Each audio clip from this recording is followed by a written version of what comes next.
Hola, bona tarda. Us oferim aquí un tastet de tomàquets i podeu provar diferents varietats de tomàquets de diferents productors del Baix Llobregat. Una mica aquí l'idea és promoure el consum de proximitat. Estem aquí just al costat del mercat de pagès, on teniu pagesos que estan venent els seus productes. Encara que Catalunya és un país de tomàquet, cada vegada estem produint menys tomàquets. Hem perdut en 7 anys l'equivalent de 40% de la producció de tomàquet.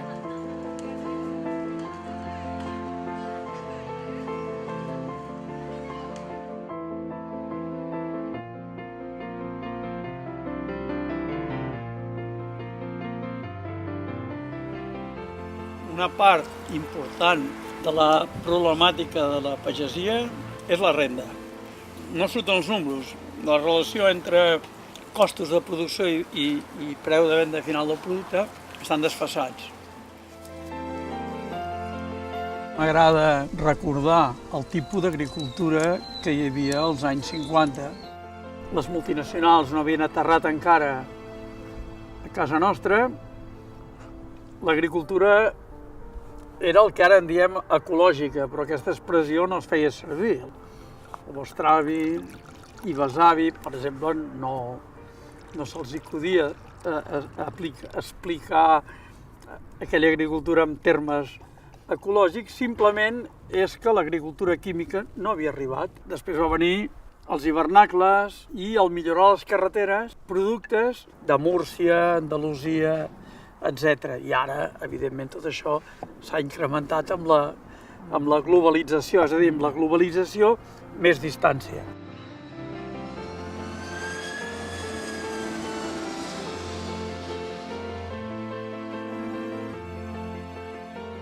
En aquests moments la pagesia està passant uns moments bastant delicats. El que més costa és tenir unes infraestructures que siguin adients a la feina que estem fent. No tenim el suport de l'administració en temes com és l'aigua. L'energia ha pujat molt, els adobs, la mà d'obra també.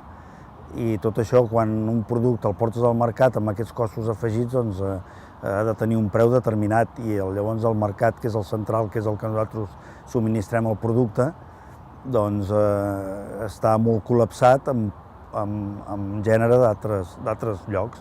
En els darrers anys hem perdut l'equivalent del 40% de la producció catalana de tomàquets. Això vol dir que entre el 2000 i el 2012 han desaparegut 700 hectàrees de tomaqueres. Però on trobem una de les raons més importants d'aquesta crisi? La trobem al model de distribució. I si pensem al model de distribució, hem de parlar de Mercabarna. Mercabarna és el lloc per on passen de forma directa o indirecta el 75% del total de les hortalisses i fruites que consumim a Barcelona. I també és l'espai on arriba la gran majoria de la producció convencional de l'agricultura catalana. Allà dins hi ha una competició lliure entre la producció local i productes que venen de tot el món. I això té una incidència negativa sobre la producció local. Mercabarna està controlada en un 51% per l'Ajuntament de Barcelona i a la resta de parts intervenen Mercasa, que és la gran empresa que controla la totalitat de mercats de l'estat espanyol, i el Consell Comarcal del Barcelonès. Mercabarna és una societat pública, un espai de 87 hectàrees on conviuen 770 empreses, moltes de les quals provenen dels mercats majoristes que estaven al centre de Barcelona i que van canviar per raons logístiques i de sanitat alimentària. I les empreses que estan aquí no tenen la sort de que ja s'ha constituït a 2 quilòmetres d'aquí el major port de contenidors refrigerats del Mediterrani, que tenim l'aeroport a 2 quilòmetres i mig, que tenim una xarxa de carreteres de primera dimensió logística. Aprofitar tots aquests temes perquè l'exportador sigui més exportador, evidentment és un tema a potenciar. I nosaltres, evidentment, intentarem propiciar que ho aconsegueixin. Però això pot passar perfectament per una convivència amb el productor, que té el seu espai tant a nivell individual com a nivell cooperatiu. Evidentment, el producte de proximitat és un producte que hem de recolzar, però hem de veure també que s'ha de defensar, entre cometes, s'ha de defensar de que la competència és lliure i a més està legislada perquè sigui lliure i per tant ha de ser competitiu. No només ha de ser de proximitat, sinó competitivament de proximitat. Quan jo veig Mercabarna, veig una foto d'allò que em van explicar que era el capitalisme, és a dir, la concentració, un únic interès, l'interès d'acumular capital, no importa si això va en contra de la teva pagesia, no importa si això va en contra de la ciutadania, acumular capital i concentrar el màxim de poder.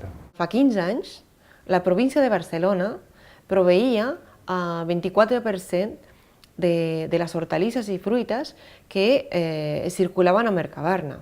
Avui aquest percentatge és de 14%. No?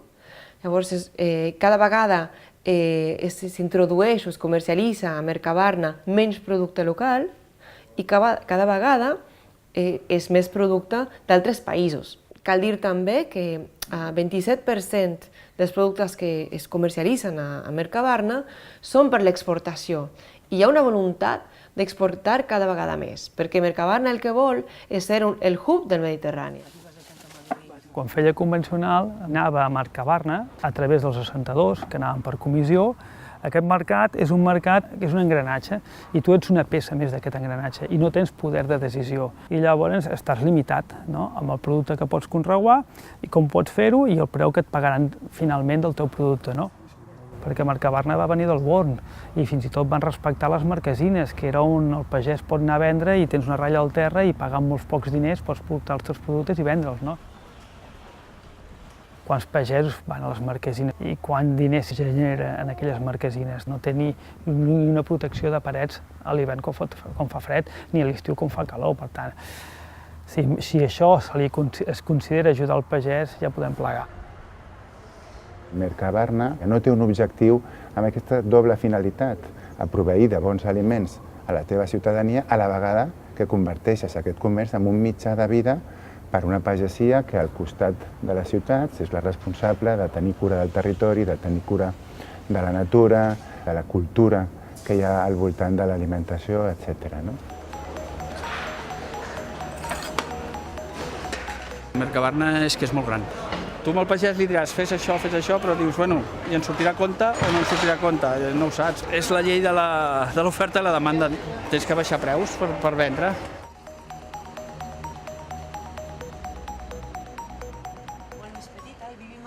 La masia és des del segle XVII. L'explotació té unes 20 hectàrees. Per fer viable l'explotació fem d'alguns cultius més quantitat i entrem a dintre Mercabarna i veure com funciona. Què passa? Jo deixava el producte meu allà perquè es vengués, però com teníem botiga al mercat municipal, també en unes hores era comprador dintre Mercabarna. Què passa? Jo com a pagès veia com se m'estava venent el meu producte, en directe. Aquell producte tan estimat meu, que el preparàvem tan bé aquí, que el cuidàvem 4 mesos o que el cuidàvem al temps, veia com el tractaven allà i el preu final que tenia. Llavors, clar, sorties amb els cabells, pam, amb una depre total. Aquí és on et va fer veure que fer més producció no volia dir més diners. Fer més producció, en aquest cas, era perdre més diners. Entrant a Mercabarna, entrant a la selva de Mercabarna, i coneixies els assentadors i ho sabies tot perquè tu eres comprador, en unes hores. I llavors aquí és on et van convèncer que el camí que els meus pares havien fet de venda directa al mercat era un de continuar. I el problema que té Mercabarna és que té els dies comptats com l'entenem ara, el Mercabarna, i ara el volen refer tot de dalt a baix, no? Però està clar que serà un punt de càrrega i descàrrega per a les grans cadenes alimentàries. Perquè, per exemple, a l'estiu s'omple de tomàquet d'Holanda al mercat, i que és quan nosaltres tenim la producció més forta. Llavors això el que fa és baixar el preu perquè el mercat es satura. Llavors nosaltres, quan representa que tenim la millor producció, és el temps en què va als preus més baixos. Si bé al 2004 la gran importació va provenir d'Alemanya, De forma constant, el que s'ha mantingut és una importació des de Holanda.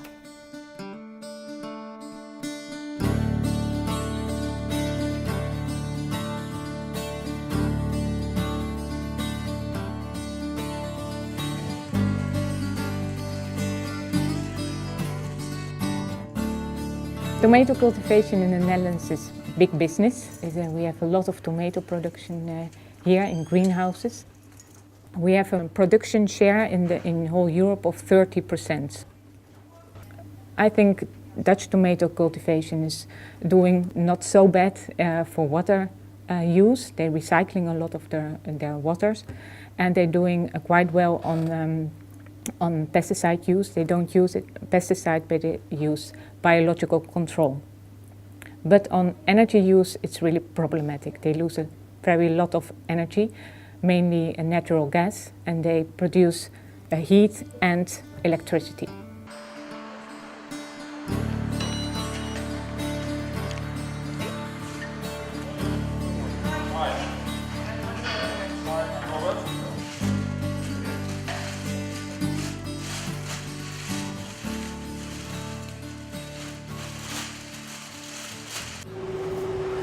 This is one of our greenhouses. This greenhouse is 9 hectares. In the winter it's 200,000 plants, and in the summer it's around 450,000 plants. The plant comes in on this little block of rock wool, and each plant gets its own water through this system, a dripping system. The plant gets a rope around its neck, and the rope goes all the way up to the top of the greenhouse. And the plant starts growing. It grows 30 centimeters every week. So in the end, the plant is 14 meters long, goes like this, and then the end of the plant ends up here, and this is where we have our production, and the head of the plant still growing. This is a perfect vine. There's no tomato missing somewhere halfway down the vine. It's clean, it's all ripe, except this one, but it's nice, it's long. They're all the same size, sort of. It's a nice, even vine. This is a perfect vine. If you look at this, it's a bit bent. It's still green. This is not perfect. This one, same story, and it also misses a tomato. Not perfect. So this is what we call a perfect vine. We want to have them 100% like this. But it's nature, it's still nature, also in our case. So you also get this and you also get this. We have customers that pay us up to 11 euros per kilo. And sometimes if we have some extra tomatoes and we cannot sell them, it can be 50 cents a kilo. 50 cents. For cherry tomatoes. For loose cherry tomatoes, yeah. If the tomato is a little bit dirty, like this is maybe 50 cents a kilo, or even lower.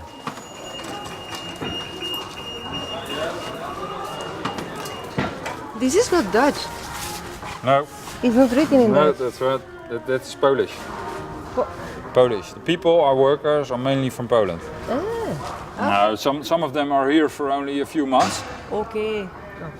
We have in total, in this greenhouse, we have 50 to 60 workers, and in our total company as a whole, we have around 300 to 350 people working every day. Yeah. This is manual labor. It's hard work, and in Holland you cannot find the people to do this job. And in Poland, people are happy to come to Holland and work in our farms for the wages that we pay them in Holland. For them it's a lot of money, so it works both ways. And we hire these people from an agency, and the agency gives them cars and they give them houses to live and to drive to work. Yeah, the agency hires people in Poland. If we put an advert in the paper to get Dutch workers, we do get some people, but we do not get a lot of response for this kind of work.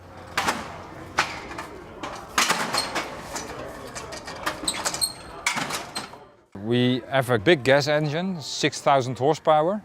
We cool the engine with water, And the water we use in these pipes to heat our greenhouse.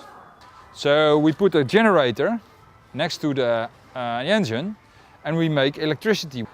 We can use it for our own lights, but if our lamps are not on, we can sell it to the grid. 40 years ago, if you were a good tomato grower, you were fine. That was it. But now you have to be somebody who can sell electricity. You have to be a manager because your company is bigger and you have a lot of people working for you. So you can imagine that not everybody is capable of being that kind of tomato grower. So the number of tomato growers drops and the volume per tomato grower goes up. Dubbel voordeel bij Trekpleister. Nu 2 + 2 gratis op het hele assortiment van DAF. About 40,000 employees working, 40,000 employees working. They want to produce cheap, so they press on the pressure on the workers is bigger and bigger and bigger, of course. Exploitatie het blijft natuurlijk, medewerkers die worden gewoon zeg maar gebruikt. En als je niet kan hard werken of niet aan de uren komt aan het eind van de week, dan ben je niks. Je betaalt dan de man. Ze worden gewoon gekeken als een hulp, zeg maar, die gewoon aan de familie helpt. Maar terwijl dat niet zo is. Zij werkt gewoon niet als een man. Gewoon hele dagen van 7 tot 4 uur. En na een paar jaar, ik heb gezien dat ja, veel dingen is niet goed. Dan eerst, dat is mijn salaris. En dat is niet conform met CAO. En ik heb gevraagd over die salaris, waarom is niet goed, waarom die andere dingen zijn niet goed. En ja, en heb ik ja, zoveel problemen gekregen. En op dit moment ben ik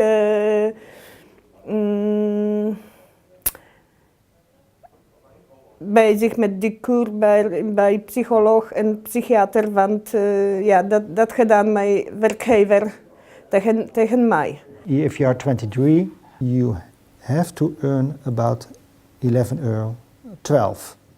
But the greenhouse bosses, they don't want you climb in your scale, because if you climb in your scale, it's 25% more expensive than if you stay here.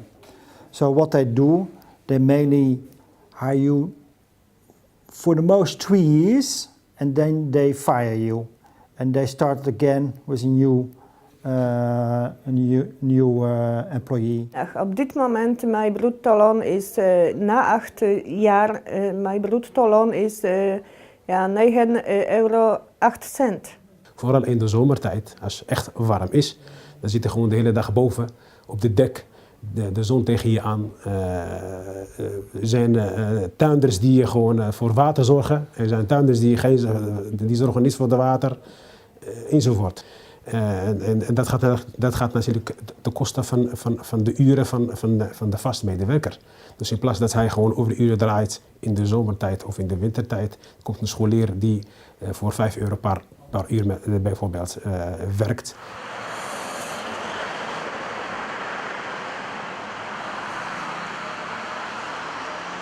I think in the period 2008, the banks are really investing in greenhouses and also in tomato production, without looking forward what was happening with the demand for tomatoes elsewhere.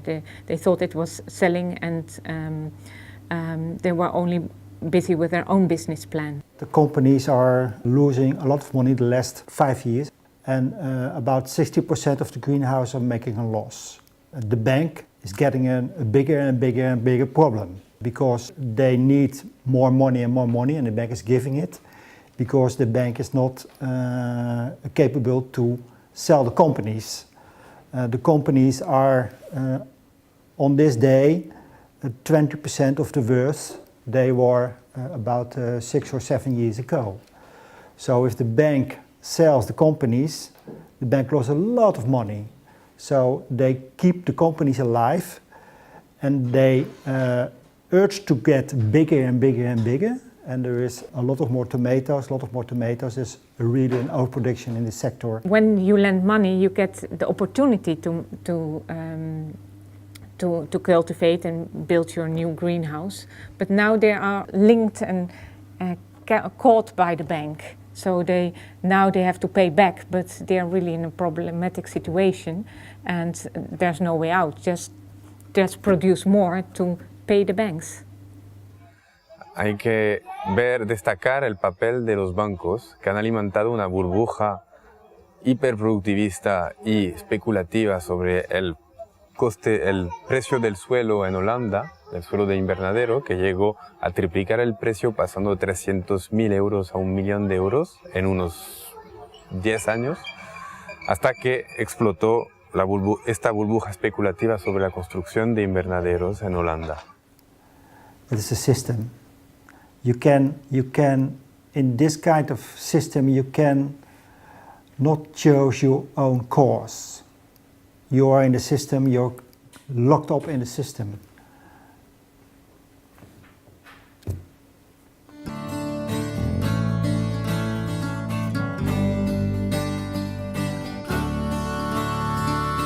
Quan penso en els tomàquets que venen d'Holanda, em recordo d'aquella història, fets reals, que explicava el Pierre Rabhi, un pagès argelí que viu a França, d'un terrible accident entre dos camions, no? Un xoque frontal, un camió que pujava des de Perpinyà cap al nord d'Europa i un camió que baixava d'Holanda cap a Perpinyà, no? I amb aquell xoque frontal, les dues mercaderies dels seus camions cauen per terra i el que es troben és que són tomàquets barrejats amb tomàquets. No? Els dos camions portaven tomàquet. No? Aquesta és la bogeria de la globalització alimentària. No?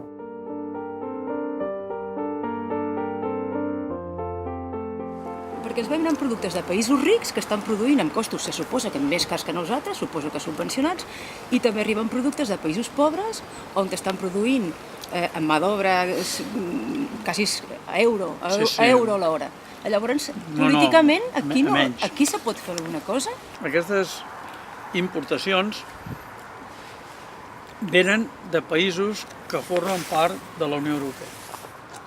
I en principi, segons la normativa europea, doncs és legal, és perfectament legal que els holandesos portin tomàquets cap aquí. I el Marroc? El Marroc és a partir d'un tractat bilateral. Si comparem la producció en blau i el consum en vermell de tomàquet a Catalunya, podem veure que a l'estiu, entre juny i setembre, la producció sí que pot abastir el consum domèstic català. És entre octubre i el maig que no hi ha aquesta possibilitat i és allà quan s'importa el tomàquet des d'Almeria o fins i tot des del Marroc. S'ha desenvolupat una relació amb els països més empobrits que té impactes negatius del punt de vista social i ambiental. I nosaltres vam estudiar en concret el cas del Marroc mitjançant l'exemple del tomàquet.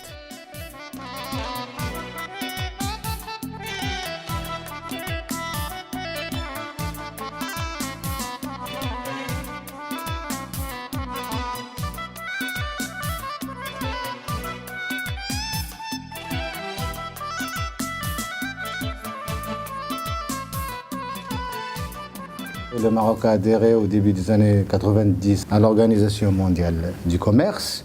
C'est-à-dire qu'on ouvre toutes nos frontières à l'extérieur et que nous, ce qu'on exporte, a vraiment beaucoup de problèmes et d'obstacles par rapport à l'accès au marché, surtout pour les produits agricoles. Le secteur agricole a bien absorbé d'énormes investissements, mais il n'a pas contribué à cette valeur ajoutée qu'on attendait et qu'on devrait avoir des devises, etc. Au contraire, l'endettement du Maroc s'est accentué, la balance commerciale agricole s'est détériorée à tel point qu'aujourd'hui, on n'arrive même pas, les exportations agricoles ne couvrent même pas 40% des importations agricoles. Le Maroc a perdu sa souveraineté alimentaire d'abord en termes de couverture de son alimentation et qu'il dépend de la spéculation internationale dans les matières alimentaires et et que les petits agriculteurs sont laissés au hasard et qu'ils n'ont plus la possibilité de choisir ce qu'ils veulent produire.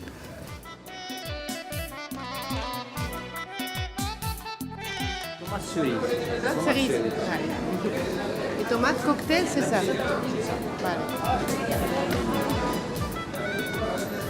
La région du Souss-Massa, c'est une région où se concentrent les grands investissements de primeurs. C'est à peu près 80% de la production marocaine qui est concentrée ici dans la région du Souss-Massa. Donc là, on est dans une serre de tomates qui est une serre en fait à peu près le modèle qui règne dans la région de Stuka et de Baha, la production de tomates. Parce que le produit s'exporte ici. Il va par exemple du Maroc, d'Agadir jusqu'à la Suisse, la Russie, l'Allemagne. On voit bien le contraste des grands groupes qui s'installent ici avec des serres, un système d'agriculture différent de ce qu'on voit là à droite. Des petits paysans qui luttent encore à survivre par rapport à leur situation d'appauvrissement depuis des années. Donc là, c'est un système qui s'est installé déjà depuis le milieu des années 70. Et c'est une transformation radicale de tout ce paysage où il y avait beaucoup plus de paysans, etc. Et que maintenant, ils louent, ils vendent leurs terres parce qu'ils ne peuvent plus suivre l'évolution. Au début des années 70, il y avait une forte utilisation des engrais et des pesticides qui ont contaminé la nappe avec des nitrates et tout ça. Et là, on assiste à une montée de sel.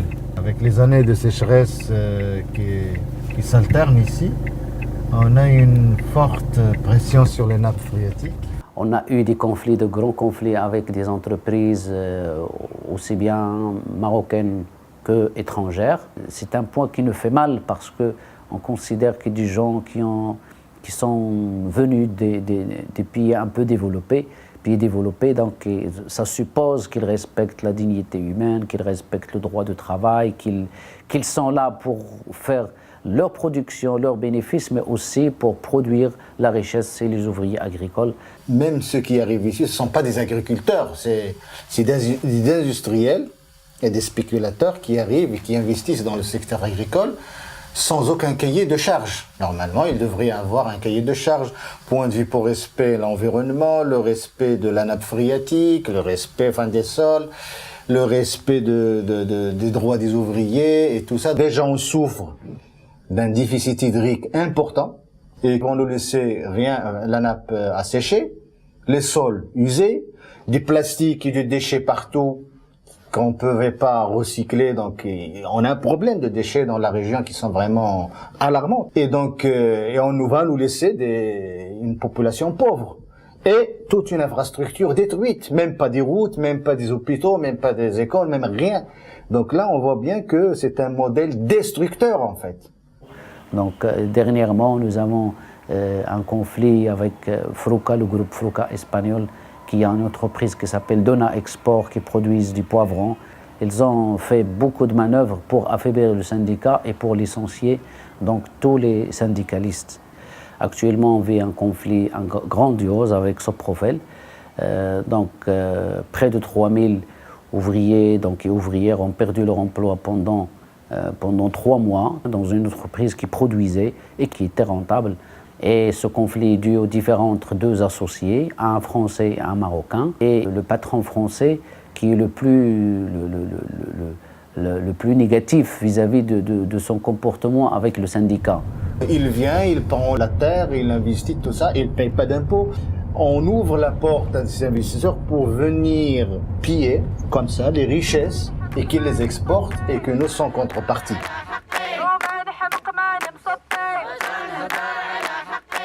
هو كانوا دو باترون جوج شركاء هاد جوج شركاء فرقوا بيناتهم يعني واحد دا تقريبا ثلثين وهذا دا الثلث غير هادوك راه القسط ديالهم تقريبا تخدم وحنا باقي هنايا ما عليك يا مغرب والحلا ماهي حلا السكنة بالصيرات والموتى في سبيطارات. شركة سوبروفيل كتصدر مطيشة، الكونطالو، الخوخ، الشهدية، التمر، الكورجيت. بالنسبة للمدن الدول اللي كيصيفطوا كاينة فرنسا، إسبانيا، إنجلترا، السويد، كاينة روسيا.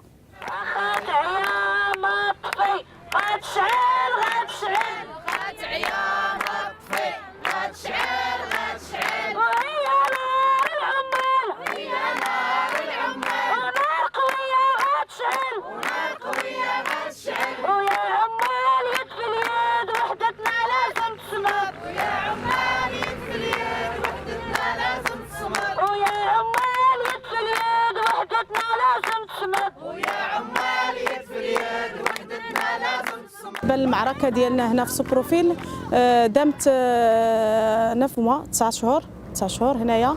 المهم كانت النضالات ديالنا، كان اعتصامات، كان مبيت، سكن هنا. جينا فاش الحوار الاخير قال لك حنا ما عندنا ما نديروا لكم، يعني ما كاين حل، حنا ما عندنا فين نخدموكم، ما عندناش. قلت لي راه حقوقنا. قال لك لا حنا ما عندنا ما نديروا لكم، دابا دبروا راسكم سيروا شوفوا فين قلت لي لا عندك انت ما عندكش ما دير ليا، انا عندي ما ندير معاك. جينا هنا المهم كان عقبات فوالا ياك هكا نيت. بالرشوة بالرشوة الرشوة الرشوة الرشوة بالرشوة بالرشوة بالرشوة بالرشوة الرشوة الرشوة الرشوة.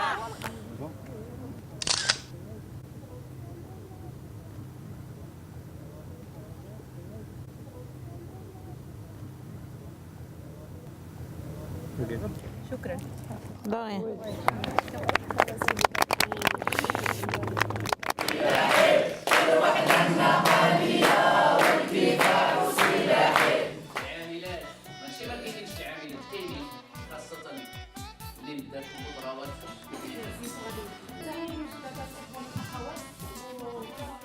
العمل النقابي اللي ولا يعني موفر لنا بزاف الحوايج اللي كنا كنعانيو منها، اللي هي النقص في الاجور، النقص في الاجور او الضعف في الاجور اللي كنقولوا اللي كان هو السبب الرئيسي في بزاف د الحوايج عندنا في المغرب.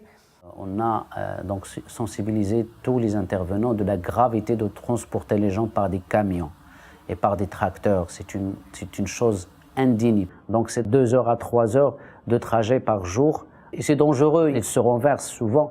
يعني كنركبوا في الترونسبور الرجال داخلين في العيالات، يعني داك الشيء اللي كيخلي الرجال يعني كيتحرشوا بالنساء، لاننا كنمشيو لاصقين مع بعضنا. بالنسبه هذه من طرف العمال، بالنسبه لهم التحرش الجنسي من طرف المسؤولين يعني هو داخل الشركه. يعني الباترون كيتحرش بك الا ما كيقول لك الا ما لبيتيش يعني الطلب ديالو اللي بغى كيطردك. يعني وقفنا يد وحده وتضامنا مع بعضنا وما بقاش هذا المشكل، يعني ما بقيناش كنعاني منه. On lutte pour une stabilité des travailleurs dans leurs entreprises, pour qu'ils soient payés mensuellement, pas par heure. Et c'est là qu'on pourrait donc avoir un paiement du 7e jour de la semaine, parce qu'actuellement ils sont payés le nombre de journées qu'ils ont travaillé. العاملة الزراعية، احنا كعاملات زراعيات كنعانيو بزاف، كنعانيو من المجتمع ديالنا والحيف القانوني اللي كاين ضد المرأة في المغرب. يعني هذا في حد ذاته كتستغلوا الباترونه والضعف ديالنا يعني كعاملات زراعيات كنساء. هذا كيحاولوا الباترونه انهم يستغلوه. بالنسبه للاجور يعني كان يعني 63 درهم ماشي راه ثمن كافي باش انك تعيش 6 ديال الاطفال او 7 ديال الاطفال. بحال دابا المراه اللي كتكون خدامه في ليسير ويبقى يترش عليها الدواء واحد المده كتولي المراه كتعاني من مرض ديال الضيقه اولا ما نقولوا ضيق التنفس، وهذا كله راجع يعني التهاون اولا ديال الباترونه في هذا الشيء، لان كتكون عامله خدامه وما كيقولش لا هذا الانسان راه انسان، ما كيحسبهاش حتى كائن حي. التجئنا للتنظيم النقابي والتواصل مع الهيئات الحقوقيه والتنظيميه الجهويه والمحليه ولما لا الدوليه باش يترفع علينا هذا الحيز. Il y a des échanges, il y a de la collaboration avec des organismes au niveau international, tels que la Via Campesina, tels que la FNV, tels que Fairfood, tels que la CGT. Ça nous a permis aussi, à un certain moment, donc, de faire des propagandes contre des entreprises qui répriment les ouvriers. Et on a eu gain de cause pas mal de fois.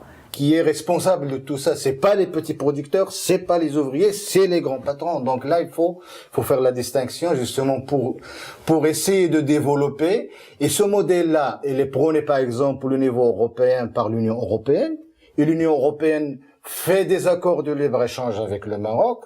Et nous, on lutte contre les accords de libre-échange. Et donc là, il y a plusieurs thèmes où on peut développer des solidarités et des travail en commun avec voilà, les consommateurs, les petits producteurs et les ouvrières des différents, enfin de la part des deux rives de la Méditerranée au moins.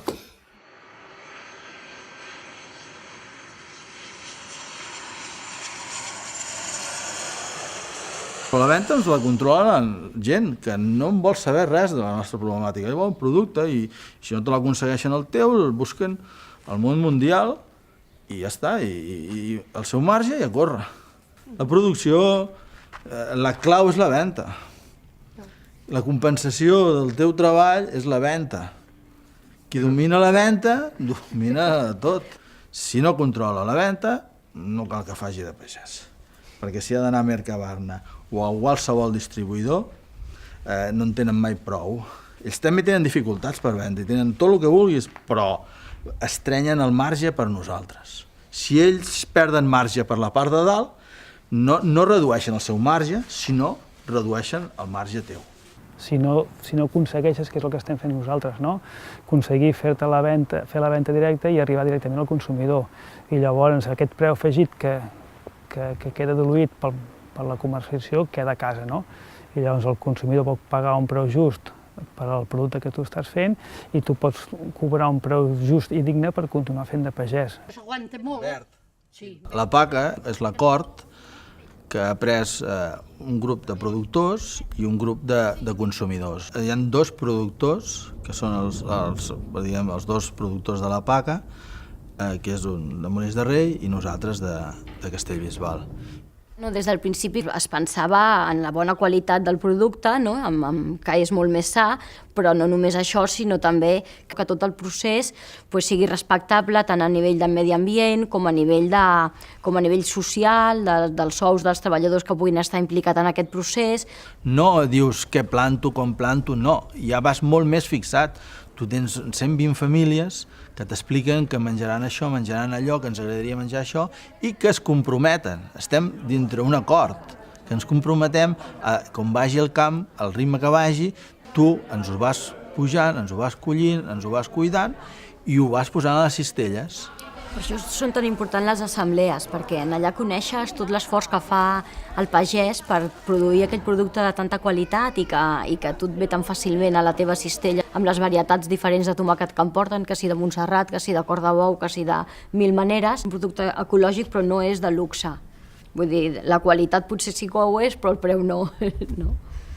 Tenint en compte que Mercats de Barcelona i Mercabarna són empreses públiques, m'agradaria saber quina sensibilitat hi ha en aquesta matèria i sobretot quin és el paper, perquè això suposo que a molts dels que estan avui aquí els interessa, que tenen en aquesta taula les persones que estan als dos cantons de la corda, els consumidors per un cantó i els productors per un altre, que sembla que cada cop estan perdent més marge de maniobra. I en la cadena del mig, efectivament, almenys en la part dels dos que ens interpel·laves, com Mercabarna o la part dels detallistes, penso que aquí no se li pot demanar que per la seva consciència i sensibilitat tingui o no determinats productes, perquè bàsicament el que mira és, primer, subsistir, doncs guanyar-se la vida correctament i si se la guanya, doncs cada cop guanyar-se-la millor. Per tant, el que mira és el calaix.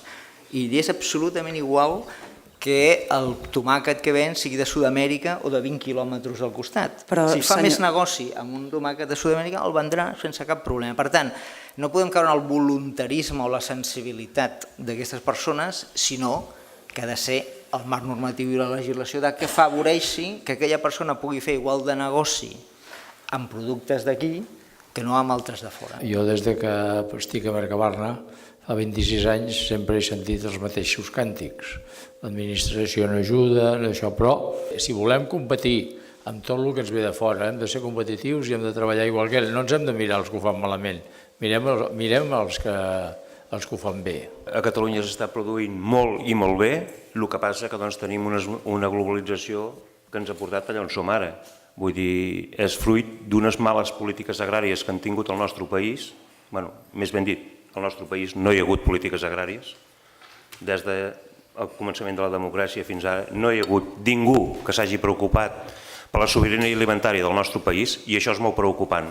Estic profundament decepcionat en algunes de les respostes i sobretot les que venen de l'administració pública, perquè si a l'administració pública no li podem exigir consciència, és difícil establir un bon diàleg. No em serveixen les respostes de competitivitat ni de globalització després de conèixer, per exemple, la crisi de la nostra pagesia o, encara més colpidora, la denúncia i la crisi dels tomàquets que estem important i que estem venent aquí i que venen del Marroc. Em van convidar a un fòrum mundial de sobirania alimentària. Hi havia 47 països. I parlant amb ells em deien que ells no volen vendre els seus aliments.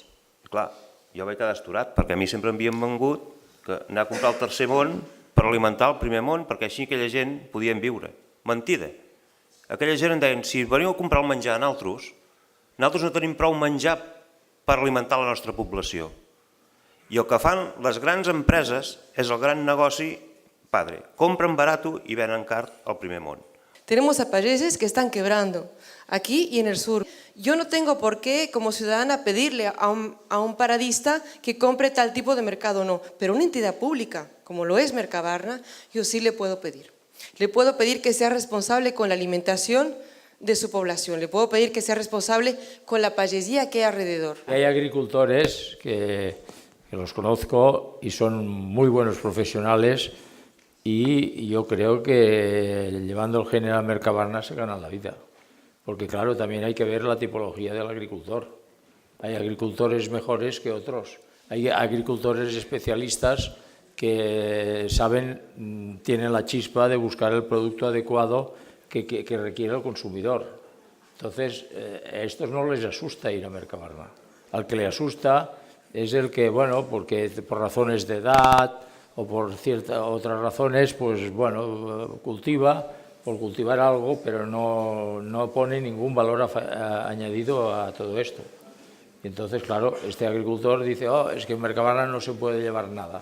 Jo crec que Mercabarna està desfasat del sector agrari, per començar. Vull dir, perquè quan un pagès entrega el seu producte, no sap si el vendrà o no el vendrà. Els assentadors el poden portar al banc dels aliments, però el pagès no cobrarà res. I la sanció fiscal va pels assentadors. Clar, quan tu vas a vendre el teu producte i no saps el preu que el vendràs, malament rai. Vull dir, estem desfasats. Si Mercabarna no funciona, no hem de muntar un de nou. No sabem on hem d'anar al sector agrari. No sabem si hem de plegar, no sabem què hem de fer, no sabem de què hem de produir.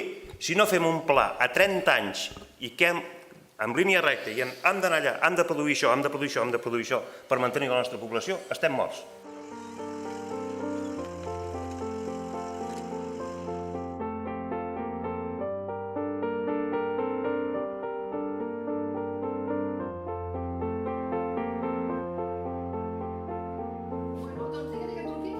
Hem de potenciar que els nostres consumidors coneguin aquests productes, que els arribin més directament, que sàpiguen que els poden localitzar amb molta més facilitat i acostumar la gent que el producte de temporada és aquell que té molt més valor organolèic, de nutrició, de sabor, totes aquestes qüestions que estan envoltant dels aliments s'han de potenciar, s'han de donar a conèixer. Si es potencia més el saber que la gent estem cultivant aquí un bon producte i que estem fent uns controls biològics de plagues, que això vol dir que els productes no tenen residu, clar, la gent també s'hi acosta més. Però clar, això costa arribar a la gent i això qui fa la publicitat? Les grans empreses, les grans corporacions, però nosaltres en petit no podem fer aquestes coses.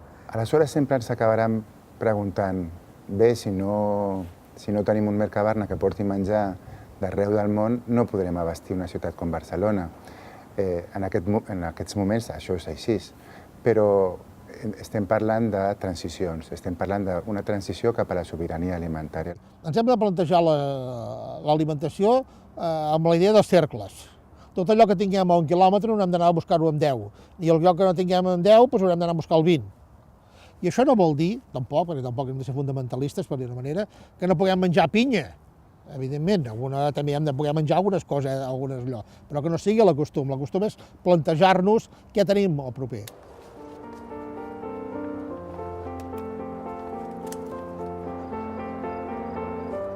Nosaltres que vivim en una zona rural, en el nostre cas al Pirineu, la importància que té la petita pagesia per dinamitzar aquest entorn, perquè es mantingui viu. I és molt més important del que ens imaginem, molt més. No és només una qüestió de que aquell romanticisme de voler mantenir un ofici que fa molts anys que ha estat en aquest lloc i que a més manté un paisatge, sinó tot el que significa a nivell de vertebrament, diguem-ne. Fem la llista dels plans sectorials que hi ha a Catalunya. Hi ha plans sectorials de tot. A l'agrari no. Per tant, com és que el tema agrari no té ni pla sectorial ni una llei pròpia? Si estem parlant per què no ho estem fent a casa nostra, per què els polítics no ho fan, és per una qüestió de voluntat, perquè sí que tenim un marc que ens regula, evidentment, però tenim, evidentment, moltes llibertats a l'hora de fer-ho sense trencar amb aquest marc. Tu pots ser molt més conservador en aquest sentit.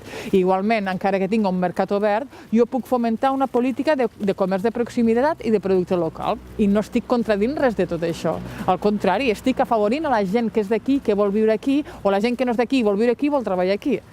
Que la clau de volta no és anar a votar cada 4 anys, sinó què fas tu com a ciutadà durant aquests 4 anys, és a dir, entre eleccions i eleccions. No n'hi ha prou delegar en uns representants nostres, sinó que, a més de delegar, ser actius durant els 4 anys que duri el seu mandat. Conclusió, sols aquest 0,8% de pagesos i a més envellits, no tenim força per canviar gaire gran cosa. Ara, comptant amb la resta de la societat, doncs aleshores podem canviar el que vulguem.